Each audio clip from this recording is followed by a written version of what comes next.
I hope you're enjoying our series with the great Chris Thompson, formerly of Man for Man's Earth Band, co-wrote You're the Voice with John Farnham. Played with so many different people. He's got a funny story coming up in the next few segments about Joe Walsh, which you'll really enjoy. But in this one, working with Patrick Simmons of the Doobie Brothers, Steve Hackett, formerly of Genesis, and legendary Yes keyboardist Rick Wakeman. Pat Simmons. I always say Pat Simmons was the glue that kept, when Tom left, and he's just recently left again because of his back, but he'll be back. Michael came in. I know you worked with him as well, and One Step Closer. But to me, it was still the Doobie Brothers because Pat Simmons was still there, and I know you co-wrote half the songs on Arcade. Did you know Pat before then? Before Arcade? Yeah. I can't even remember how I met Pat, but was it One Step? Well, it would have been One Step Closer then. Yeah, it might have been. Yeah, it might have been that, or maybe it was through David Pack. I think perhaps. And anyway, yeah. I mean, I lived at Pat's farm in Santa Cruz for all the time we were making that record. He's a wonderful man, great guitarist, lovely guy. We had a lot of fun. We laughed a lot, that's for sure. And we toured. We toured with Pat. We did Japan, Hong Kong. It was fantastic, and America, of course. It was great. So going into I guess you probably can't get into a studio after you did Blinded by the Light and you started working with other artists. I'm sure every artist asked you about Blinded by the Light, right? I mean, it must have been like. It's okay. I'd have to tell you, I went out to a fondue restaurant in Switzerland. Bruce was playing the next night. We had played and we had a day off.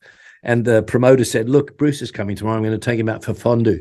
Do you want to come in and sit together and chew the fat?" And I said, "Yeah, that'd be fantastic." So we did that. And we're talking away like he does, talk about Denny's and all those kind of things we were doing. And then I said to him, so Bruce, what do you think about Blinded by the Light? And there was a long silence. And he said, what was that? What's that other song you had with that band Night? I said, yeah, it's Hot Summer Night. He said, yeah, I like that song. What? So he didn't like it at all. He didn't like it at all. And yeah. And yeah, and it was funny because the next day, I mean, we got on really well. That was just a funny moment. We got on, and the next day that we're going up the mountain to do something, the band, little Stephen and them all, and Clarence, of course. And I just didn't have time. They asked me to come up to the top and have something to drink, and I just couldn't do it. And I wish I had. But anyway, I'm going to see Bruce on the 18th. Yeah, he's invited me. He's playing just outside where I live, so he invited me to go see him. So that's going to be nice. That's a revelation to me. I had no idea, because I would think. No, he didn't like it. He didn't like Fire either. He tried to stop Fire from coming out. Well, the Pointer Sisters, you mean? Yeah. Yeah, and the Pointer Sisters did such a great job. I mean, yeah, people always say that Bruce was upset because Blinded was his first number one, but he's done so many things after that. I'm sure he's not still upset about it. If you look around, there's a very funny tape of him sitting and playing the guitar and talking. I don't know where it is, about douche, about that and the song, and it's very funny. It's a Bruce Springsteen douche. I think you'll find it's a revelation in itself that he was pretty upset about getting, it being associated with the song. But of course, it was the engineer's fault for not lining up the azimuth properly. Pretty funny. Rick Wakeman. Yeah. Rick. Lawrence After Arabia. Tell me about John Anderson. I said, Rick sounds like a funny guy. He tells a lot of jokes. And John says, well, yeah, but he keeps telling the same joke because he forgot he told it to me. I went, okay. But tell me about working with him. Well, I mean, I didn't see Rick, while we were making that the music for that movie, he did a lot of the music for the movie. But I met Rick when I first went to England. I told you I went to England because Trevor called me and said I had a gig, and I was staying at his farmhouse, and I was jet lagged, of course. I got woken up at like 10 o'clock in the morning by this insane keyboard playing. And and I walked across to the barn, and there was Rick Wakeman playing, waiting for his band to turn up to rehearse.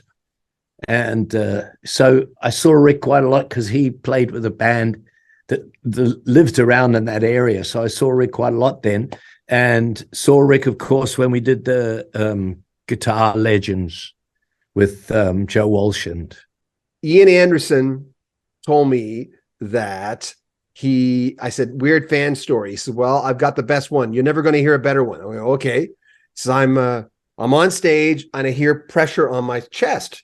He looks down, he sees blood. He says, oh my God, I've been shot. And he keeps looking down. Then he's looking down so often, he looks between his legs on the floor and there's a used tampon. Craziest story I've ever heard. He says, someone threw what? Like, who does that? Do you have any crazy fan stories? Or are people really nice to you? People are really nice to me, always. Yeah. I mean, the only crazy fan story I've got is just recently I did that because of COVID, all my gigs got put into that last year because I refused to play any longer than that. You know, I was going to originally retire in 2021, but we couldn't do that. So we put all these gigs together. We were doing like really a lot of gigs.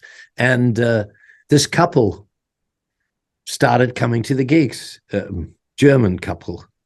And they had their own Chris Thompson T-shirts, and they came to every single gig we played. And then we did an extra special gig just to say goodbye to the guys all live in Bergen in Norway. So we decided we'd do a very special gig in Bergen just to say goodbye finally. And they flew across to Bergen and came to that. So, yeah, they were crazy fans. They were great. But other than that, I don't think anything. Oh, actually, I have to, look at this. Sorry. No, that's okay, of course. I'll be back. Yeah, crazy fan stories. Guy said to me, hey, I've got a guitar that my grandfather had. Do you want it? And I said, well, you can't give me the guitar. He said, yeah, I'll bring it. I'll show you. It's fantastic. I love it. It's this.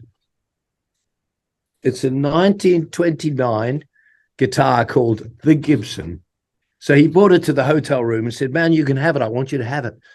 And I said, don't be stupid, man. You can't give me that. No, I want you to have it. I want you to have it. And he left the guitar in there. And I had to do some repair on it and everything. But yeah, he was a crazy fan. He gave me his grandfather's guitar, 1920. Wow. So yeah, I guess that's a crazy story, right? No, that's one of the best ones I've ever heard. I've never heard anything like that. We'll have more from Chris Thompson in the next few days. And if you're a member of our Patreon, you'll get access to the entire interview in the next few days. Make sure you comment on our video, subscribe to our channel, and share our videos on social media. We love it when you do that. We appreciate that. Join us every Friday for Friday Night Live. Sometimes we have guests. We always have a good topic. But if you want to support the channel, there are links in the description. You can join our Patreon as mentioned. You can make a donation, buy a t-shirt, spread the word. We'd appreciate that. I'm John Beaudin. This is Rock History Music.